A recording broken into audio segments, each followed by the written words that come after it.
croyez aux monstres? Ceux qui arpentent les nuits afin de se repaître de chair fraîche? Non? Eh bien moi oui. Et je peux vous dire que la bestiole que je suis en train de traquer n'est pas des plus dociles.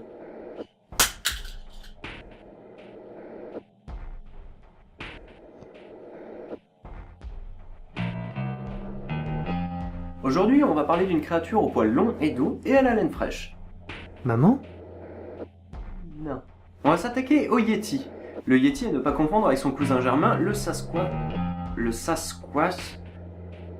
Le Sasquatch. Oh putain! Celui que l'on surnomme l'abominable homme des neiges aurait trouvé refuge au Tibet. Et là, tu nous parles de Tintin. Quoique, des deux, on sait pas vraiment qui est le plus abominable, hein. À ne pas confondre avec son cousin le Bigfoot qui arpenterait les Rocheuses pendant les vacances d'été.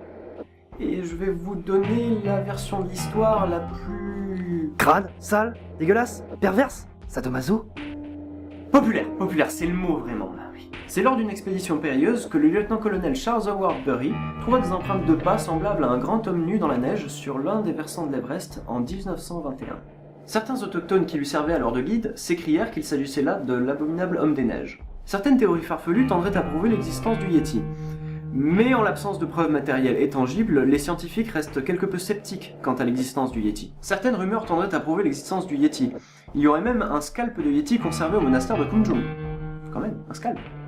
Il y aurait même eu des poils qui auraient été retrouvés à la frontière russe. Mais je vous le demande, est-ce que tous ces indices, toutes ces pseudo-preuves, en font justement une raison tangible pour croire au Yeti ?